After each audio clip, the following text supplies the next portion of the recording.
ఆఫ్ఘనిస్తాన్లోని Bagram వైమానిక స్థావరాన్ని మళ్లీ స్వాధీనం చేసుకుంటాం.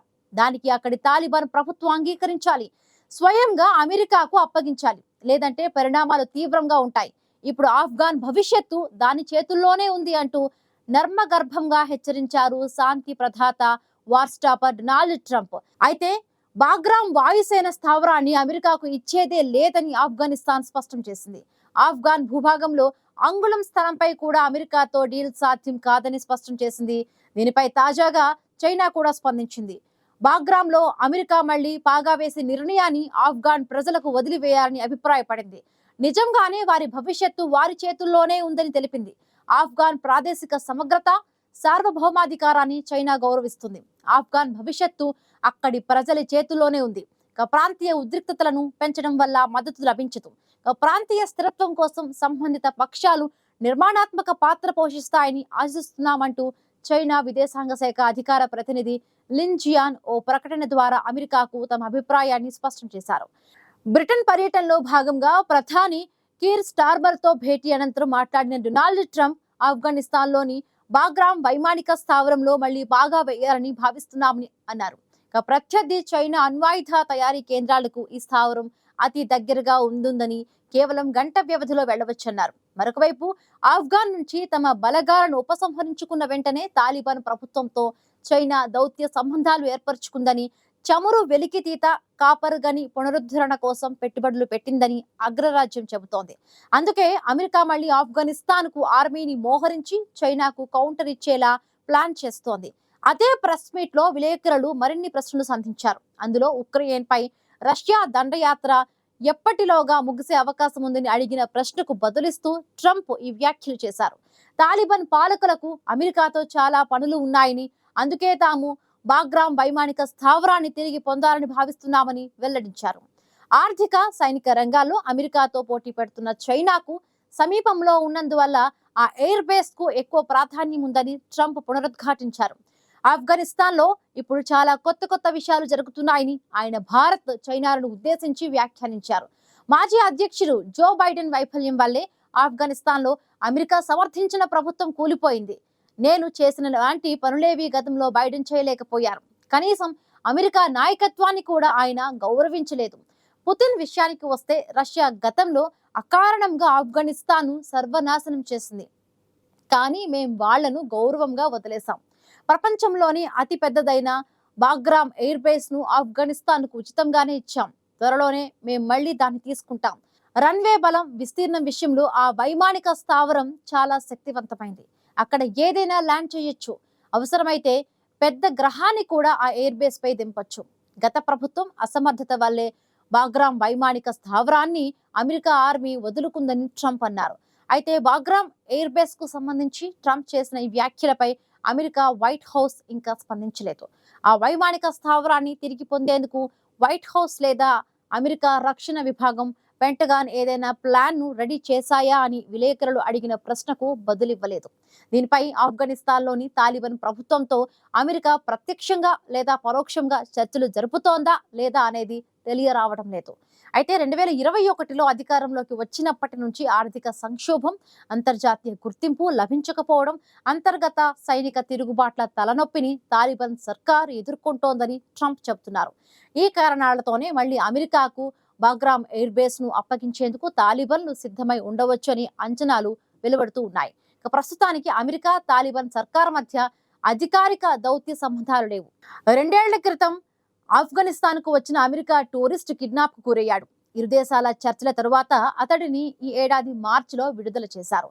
అమెరికా, ఆఫ్ఘనిస్తాన్ సంబంధాలను సాధారణ స్థితికి తెచ్చే దిశగా ప్రయత్నాలు జరుగుతున్నాయని గత వారమే తాలిబాన్ సర్కార్ ప్రకటించింది. దీనిలో భాగంగా పరస్పర ఖైదీల బదిలీలపై అమెరికా రాయబారితో ఒప్పందం కుదిరిందని వెల్లడించింది. ఈ సంప్రదింపుల ఫోటోలను తాలిబాన్ ప్రభుత్వం విడుదల చేసింది. అందులో తాలిబాన్ విదేశాంగ మంత్రి అమీర్ ఖాన్ ముత్తకి, అమెరికా బందీల విడుదలకు ట్రంప్ నియమించిన ప్రత్యేక రాయబారి ఆడమ్ బోహ్లెర్ ఉన్నారు. ఈ సందర్భంగా ట్రంప్ 42వసారి పాక్ భారత్ యుద్ధాన్ని తానే ఆపానంటూ ఆవు పులి కథ చెప్పారు. భారత్ పాక్ కాల్పుల విరమణ ఒప్పందం చేసుకోవడం తన ఘనతేనని చెప్పుకొచ్చారు. పాక్ తో యుద్ధాన్ని ఆపకపోతే అమెరికాతో వాణిజ్యం ఉండదని హెచ్చరించారు. దీంతో న్యూఢిల్లీ వెంటనే యుద్ధాన్ని ఆపేసింది అని ట్రంప్ అన్నారు. ఇక పాక్, భారత్ సహా 7 యుద్ధాల్ని ఆపినందుకు తనకు 7 నోబెల్ పురస్కారాలు రావాలని అన్నారు. ఇక తాలిబాన్లు ఆఫ్ఘనిస్తాన్ ఆక్రమించుకున్నప్పుడు మనం చూసాం. పెద్ద ఎత్తున అమెరికా విమానాలు అక్కడికి జనం పోటెత్తడం, చివరకు ఆ విమానాల చక్రాల మధ్య కూర్చొని దేశం వీడాలని చూసిన జనం ప్రాణ భయాన్ని చూసాం. జో బైడెన్ ఆదేశాల మేరకు అప్పటిదాకా అక్కడ తిష్ట వేసుకుని ఉన్న అమెరికన్ ఆర్మీ తట్టాబుట్టా సర్దుకొని పలాయనం చిత్తగించింది. అదే సమయంలో అనేక మరణాయుధాలు, హెలికాప్టర్లను కూడా వదిలేసి వెళ్ళింది. ఆ ఆయుధాలనే తాలిబాన్లు ఇప్పటికీ ఉపయోగిస్తూ ఉన్నారు. చాలా వరకు ఇతర తీవ్రవాద గ్రూపులకు కూడా ఇవి చేరిపోయినట్టు సమాచారం. రాజధాని కాబుల్కు ఉత్తరాన బాగ్రామ్ వాయుసేన స్థావరం ఉంటుంది. యావత్ దేశంలోనే ఇది అతిపెద్ద వాయుసేన స్థావరం. అమెరికా మిలిటరీ దాదాపు 20 ఏళ్ల పాటు ఇక్కడి నుంచే తన కార్యకలాపాలు నిర్వహించింది. అమెరికా హయాంలో ఈ వైమానిక స్థావరం అనేక ప్రత్యేకతలను సొంతం చేసుకుంది. 2010లో ఆఫ్ఘనిస్తాన్ పై అమెరికా పట్టు ఉచ్చస్థితిలో ఉన్నప్పుడు ఈ స్థావరంలో చిన్న టౌన్ వలె సకల సౌకర్యాలను ఏర్పాటు చేశారు. బర్గర్ కింగ్స్ కూడా ఇక్కడ ఒక స్టాల్ ను తెరిచింది. ట్రంప్ కామెంట్స్ పై ఇటీవల ఆఫ్ఘనిస్తాన్ రక్షణ శాఖ చీఫ్ ఆఫ్ స్టాఫ్ ఫసీహుద్దీన్ ఫిత్రత్ స్పందించారు. ఆఫ్ఘన్ భూభాగానికి చెందిన ఒక అంగుళం నేలపైన ఎలాంటి డీల్ కుదరదని స్పష్టం చేశారు. తమ స్వాతంత్రానికి, ప్రాదేశిక సమగ్రతకు అత్యంత ప్రాముఖ్యతనిస్తామని తెలిపారు. అయితే ఈ స్థావరాన్ని ఇలా వదిలేసుకోవడంపై తన ఎన్నికల ప్రచారం నుంచే ట్రంప్ విమర్శిస్తూ వస్తున్నారు. అదలా ఉంచితే ఆఫ్ఘనిస్తాన్ లో తాలిబాన్ల పాలనకు గత ఆగస్టు 15కు 4 ఏళ్లు నిండాయి. ఇంకా ఏ దేశము తాలిబాన్ల ప్రభుత్వాన్ని గుర్తించడం లేదు. ప్రభుత్వం మాత్రం ఆ దేశ ప్రజలను వెనక్కి నడిపిస్తున్నారని చెబుతున్నారు విశ్లేషకులు.